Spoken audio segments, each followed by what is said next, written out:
Assalamualaikum warahmatullahi wabarakatuh. Selamat siang kawan Eva. Kembali lagi bersama saya Dewi Chandari di podcast Eva UB. Senang sekali hari ini saya ditemani oleh narasumber yang luar biasa. Beliau adalah Ibu Dr. Yeni Etta SHM. Selamat siang Ibu Dr. Yeni. Selamat siang. Sehat? Dari Alhamdulillah. Alhamdulillah. Senang sekali. Beliau adalah salah satu tenaga pengajar di Fakultas Hukum Universitas Brawijaya dengan bidang keahlian hukum hak kekayaan intelektual. Nah, kita tahu nih kawan FH, baru-baru ini di Indonesia dikemparkan dengan polemik royalti musik. Kita tahu banyak banget kasus-kasus yang kemudian bermunculan. Nah, kali ini Bu Dr. Yeni akan sedikit berbagi terkait dengan royalti musik. Bu Dr. Yeni, pasti kawan FH yang ada di rumah penasaran, royalti musik itu apa sih? Dan seberapa besar pengaruhnya? Karena pasti kawan Eva yang ada di rumah ini kan suka nyanyi-nyanyi, di-upload begitu ya. Mungkin juga ada pelaku usaha yang menonton acara ini. Sebetulnya royalti musik itu apa Bu Dr. Yani? Iya, baik. Jadi kalau kita bicara terkait dengan royalti, nah royalti itu kan banyak ya macamnya, sebagaimana diatur di dalam Undang-Undang Nomor 28 Tahun 2014 tentang hak cipta yang diatur dalam pasal 40. Nah, salah satunya itu adalah perlindungan atas ciptaan lagu dan atau musik. Maka dalam hal ini ketika suatu lagu dan atau musik telah memenuhi untuk persyaratan, telah terjadi fiksasi dan ini sudah dalam bentuk wujud yang nyata, maka hak cipta ini sifatnya adalah eksklusif dimiliki oleh pencipta dan atau pemegang hak ciptanya. Nah, oleh karena itu ketika ada pihak lain yang ingin memanfaatkan atas penggunaan hak cipta tersebut, maka harus mendapatkan izin dari pencipta dan atau pemegang hak ciptanya. Dalam hal ini, maka ketika pihak lain memanfaatkan lagu dan atau musik yang telah ada sifat komersilnya atau mendapatkan monetize dari penggunaan ciptaan ini, maka harus membayarkan royalti. Royalti jadi itu adalah imbalan atas penggunaan suatu ciptaan ya, dari siapa yang menggunakan ciptaan ini untuk kemudian diberikan kepada pencipta dan atau pemegang hak ciptanya atas lagu dan atau musik tersebut. Jadi itu adalah bentuknya imbalan yang memang telah diatur di dalam Undang-Undang Nomor 28 Tahun 2014 di dalam angka 21 maupun di dalam Peraturan Pelaksana Nomor 56 di dalam Peraturan Pemerintah Nomor 56 Tahun 2021 terkait dengan penggunaan royalti itu sendiri. Seperti itu. Baik, artinya memang royalti itu imbalan ya Bu Dr. Yeni yang diberikan oleh orang yang mendapatkan manfaat. Betul. Baik, kemana bayarnya?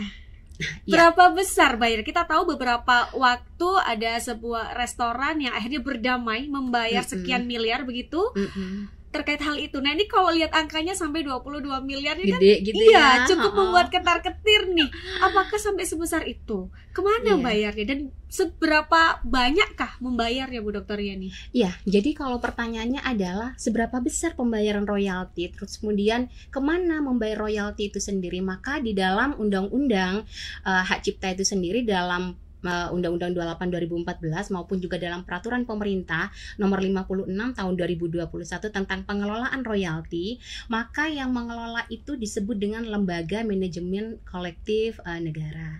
LMKN ini adalah lembaga bantu pemerintah non APBN yang memang di sini diberikan kewenangan untuk menarik, menghimpun dan mendistribusikan atas royalti ya yang dimiliki oleh si pencipta dan atau pemegang hak cipta itu sendiri. Nah, jadi LMKN ini keberadaannya memang telah diatur baik di dalam undang-undang maupun di dalam peraturan pemerintah. Nah, kemudian berapa besar ya untuk bayaran royalti ini? Nah, tentunya ini diatur lebih lanjut bahwa royalti ini besarannya ditentukan oleh dari suatu pelaku usaha layanan publiknya ini. Kalau kemarin yang rame itu kan karena gerainya ini sangat banyak ya, kemudian dihitung dari berapa kemudian jumlah kursinya dengan ada di dalam aturan bahwa per kursi itu nilainya adalah 120.000. Nah, jadi kemudian muncullah nilai sampai sekian besarnya dengan jumlah tahun pembayaran. Nah, artinya adalah ketika 120.000 ini keluar sebagai peraturan pelaksana dari royalti itu sendiri, maka muncul kemudian dikalikan dengan tahun, dikalikan dengan jumlah gerai yang ada, dikalikan juga dengan jumlah kursi yang ada di dalam layanan pelaku usaha itu. Nah, tentunya di dalam hal ini peraturan pemerintah nomor 56 tahun 2021 tentang pengelolaan royalti itu mengatur lebih lanjut di dalam pasal 11-nya bahwa untuk usaha mikro, kecil dan menengah ini akan mendapatkan keringanan di dalam royalti. Nah, seperti itu. Jadi tinggal dilihat ini pelaku usaha ini masuknya kategori mana gitu loh. Nah, kalau dia kategorinya bukan usaha mikro, kecil dan menengah, ya sesuai dengan apa yang diatur dalam undang-undang maupun peraturan pelaksana. Seperti itu, Bu Dewi. Oke, baik. Memang ini akhirnya membuka mata kesadaran kita semua bahwa sebetulnya ketika kita memutar musik, ketika kita bernyanyi, itu ada imbalan yang harus kita bayarkan. Begitu, Bu Dr. Yani. Apakah semua jenis usaha, Bu Dr. Yani, ataukah ada pembatasan pihak-pihak yang perlu membayar dan tidak perlu membayar? Nah, ini bagaimana hukum di Indonesia mengatur hal ini? Ya, jadi kalau kita lihat di dalam peraturan pelaksana terkait dengan pengelolaan royalti di dalam PP nomor 56 tahun 2021, itu adalah semua orang yang melakukan layanan publik. Nah, jadi kan dalam hal ini semua orang yang melakukan layanan publik yang batasannya dia mendapatkan manfaat ekonomi atau keuntungan secara komersil atau kemudian diistilahkan dengan monetize, maka ada kewajiban dari orang tersebut pelaku usaha ini untuk membayarkan royalti sebagai imbalan yang wajar kepada si pencipta dan atau pemegang hak cipta atas lagu dan atau musik tersebut. Nah, lalu kalau pertanyaannya apakah ada kemudian exception gitu ya bagi pelaku usaha lain yang kemudian tidak dapat dikenakan royalti ini. Nah, ini Bu Dewi yang sampai saat ini di dalam undang-undang kita, kalau itu sudah ada manfaat ekonomi yang diperoleh, ada kepentingan komersil yang diperoleh atau monetis bagi pelaku usaha, maka sejak saat itu juga ada kewajiban untuk pembayaran royalti, kecuali jika suatu kegiatan ini tidak ada mendapatkan manfaat keuntungan ekonomi atau monetis itu, maka itu tidak ada kewajiban dalam pembayaran royalti. Nah, untuk hal ini maka juga menjadi penting kalau memang di dalam ada exception pasal 11 itu adalah keringanan royalti bagi pelaku usaha mikro, kecil dan menengah. Lalu bagaimana dengan pelaku usaha yang tidak masuk kategori mikro gitu loh ya. Karena perlu kita pahami di Indonesia ini sangat banyak kan kita menjamur kafe-kafe, toko kelontong sekarang pun banyak memutar musik gitu ya. Nah, kemudian apakah kemudian semua layanan publik ini harus membayarkan royalti? Nah, ke depan ini tentunya penting untuk diatur lebih lanjut bahwa exception ini seperti apa yang misalkan dalam hal ini tidak masuk kategorisasi dari royalti, dan kalaupun nanti ada royalti maka harus jelas dan tegas pengaturannya, dibedakan antara pelaku usaha layanan publik yang mikro, kecil dan menengah itu royaltinya berapa, yang di atas itu maka masuk kategori yang berapa jumlahnya. Yang pasti adalah kita tetap harus memperhatikan asas kewajaran, asas keadilan agar ekonomi kerakyatan kita juga bisa tumbuh. Seperti itu Bu Dewi. Baik. Ya, tadi Bu Dokter Yani berarti menegaskan bahwa sebetulnya hukum di Indonesia ini belum ada aturan yang mengatur tentang exception ya. Betul, seperti itu ya Bu Dokter Yani. Artinya ada beberapa jenis usaha, mungkin usaha kecil yang tidak perlu seharusnya. Apakah itu sudah diatur atau belum? Belum. Ya. Jadi untuk sampai saat ini exception bagi pelaku usaha yang memanfaatkan manfaat ekonomi itu masih belum diatur secara tegas, baik di dalam undang-undang maupun juga di dalam peraturan pelaksananya.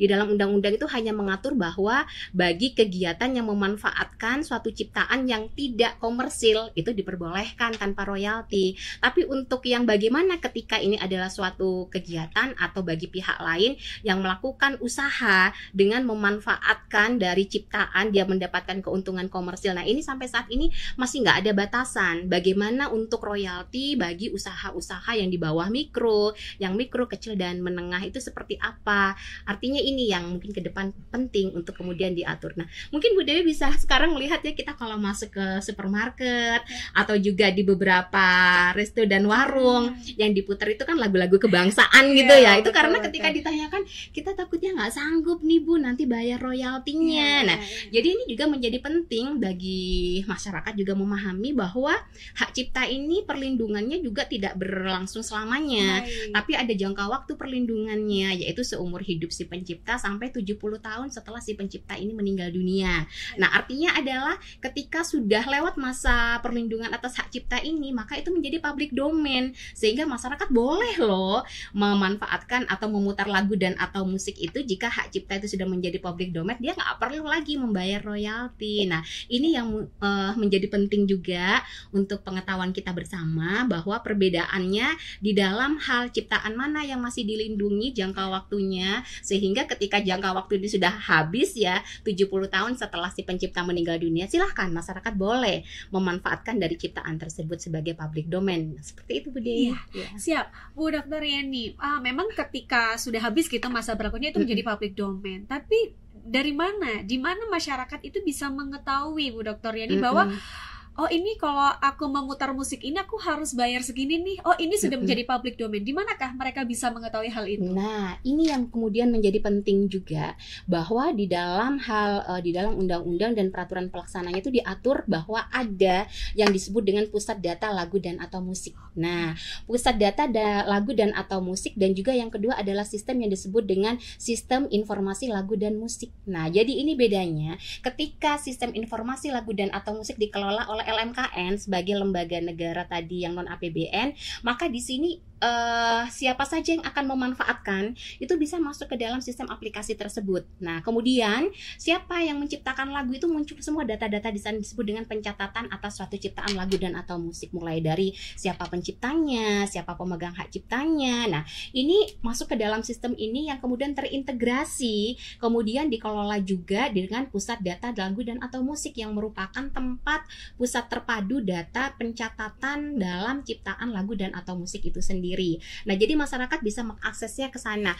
Hanya menjadi kelemahan adalah sampai sejauh mana sih kemudian pemerintah bisa menjangkau, mensosialisasikan hal ini kepada masyarakat Indonesia atas keberadaan dari sistem informasi lagu dan atau musik ataupun pusat data lagu dan atau musik. Karena ini adalah sentral untuk penghitungan royalti juga pencatatan atas lagu dan atau musik di Indonesia. Seperti Iya. Itu memang penting Bu Dr. Yani ya, sosialisasi kepada masyarakat, kepada pelaku usaha, bahwa sebetulnya ada sebuah sistem yang memang ketika dicek, oh mana sih yang bisa terkena royalti dan mana yang tidak. Nah, ini memang para pelaku usaha juga bisa mengecek begitu ya, musik-musik apa saja yang kiranya memang boleh atau mungkin memang harus membayar royalti. Berarti harus dibudget ya Bu Dokter Yani ya di situ. Bagaimana Bu Dokter Yani melihatnya?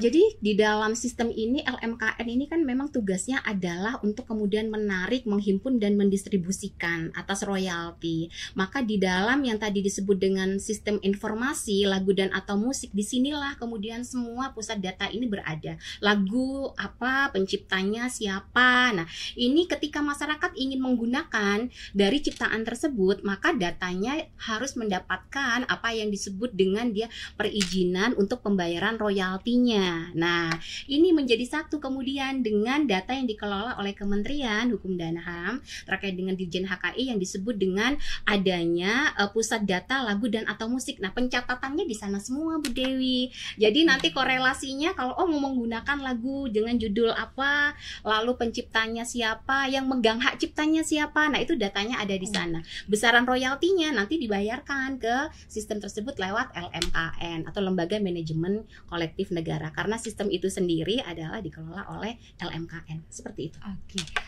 Bu Dokter ini misalnya nih ya, karena saya hobi nyanyi nih ya, saya nyanyi, saya upload di YouTube, saya nggak mikir apa-apa, cuma buat seneng-senengan nih. Just fun aja ya, gitu ya. Awal-awal ya sudah. Kalau seperti itu niat awalnya, itu nggak perlu. Sekarang pertanyaannya adalah ketika menyanyikan lagu itu, Bu Dewi mendapatkan monetize nggak atas apa yang akan diunggah atau menjadi konten? Karena batasannya itu adalah mendapatkan manfaat ekonomi ataukah tidak. Nah, kalau sudah mendapatkan manfaat ekonomi, maka di sana ada kewajiban untuk pembayaran royalti. Tapi kalau hanya just fund, tidak mendapatkan rupiah atau no monetize gitu, maka tidak ada kewajiban untuk pembayaran royaltinya. Karena batasannya di sana yang dimaksud dengan hak ekonomi yang diatur dalam pasal 8 maupun di dalam pasal 9 Undang-Undang Hak Cipta 28 2014. Apakah di Indonesia tuh kemudian Bu Dr. Yeni ada sebuah lembaga yang mengawasi, ataukah itu adalah kewajiban dari pelaku saja, pelaku usaha saja yang harus membayar? Ataukah memang ada lembaga yang kamu udah ini nih, kamu udah ini, mana nih bayarnya? Ya, jadi kalau pertanyaannya adalah ada nggak ya lembaga yang mengawasi terkait pemanfaatan atas ciptaan lagu dan atau musik? Nah, lembaganya itu ada. Jadi kalau kita lihat di sini kan ada 2 lembaga yang ada dalam Undang-Undang Hak Cipta, yaitu Lembaga Manajemen Kolektif yang merupakan penerima kuasa dari pencipta ya kan atas pengelolaan dari royalti itu, dan Lembaga Manajemen Kolektif negara tadi. Nah, LMKN ini yang kemudian dalam hal ini yang menarik dan menghimpun serta mendistribusikan royalti ini. Jadi kemudian pengawasannya apakah ada, Bu Yeni? Nah, maka dalam hal ini kalau kita melihat semua data yang ada di sana, maka kewajiban dari LMKN itulah yang kemudian untuk menerima semua pemanfaatan hak komersil atas suatu ciptaan musik dan atau lagu. Nah, untuk kemudian gimana nih, apakah bayar ataukah tidak? Nah, itu pengawasan lebih lanjutnya kalau kita lihat saat ini masih hanya di lembaga LMKN saja. Seperti itu. Baik, wah ini luar biasa, sangat mencerahkan kawan FH, para pelaku usaha yang ada di luar sana. Closing statement dari Bu Dr. Yeni, silahkan. Ya, baik. Satu hal yang penting di sini untuk disampaikan adalah hak cipta ini hadir memang untuk memberikan perlindungan kepada pencipta sebagai penerapan dari reward atau teori reward yang diberikan oleh siapa, yaitu sebagai penghargaan kepada pencipta itu sendiri yang telah menghasilkan ciptaannya. Namun demikian dengan teori reward ini, dengan hak eksklusifnya, tidak lalu hak cipta ini lalu menutup untuk dimanfaatkan oleh pihak yang lain. Boleh tetap dimanfaatkan hak ciptanya, tapi harus dengan izin dari si penciptanya. Termasuk adalah ketika diberikan untuk memanfaatkan dari hak cipta tersebut, maka ada kewajiban dari yang memanfaatkan itu untuk memberikan royalti kepada pencipta dan atau pemegang hak ciptanya. Namun demikian hak cipta juga ada jangka waktunya. Ketika jangka waktu sudah berlalu, yaitu ketika 70 tahun setelah pencipta meninggal dunia, maka dalam hal ini suatu ciptaan menjadi public domain. Maka silahkan masyarakat untuk memanfaatkan ciptaan tersebut tanpa adanya kewajiban pembayaran atas royalti tersebut. Kurang lebihnya demikian. Terima kasih. Baik, terima kasih Bu Dr. Yeni atas pencerahannya. Sama-sama kepada kita semua. Jangan kapok untuk hadir lagi di podcast Eva UB. Terima kasih kawan Eva yang setia menonton dan terus menonton podcast Eva UB. Kami akhiri. Selamat siang. Wassalamualaikum warahmatullahi wabarakatuh. Waalaikumsalam.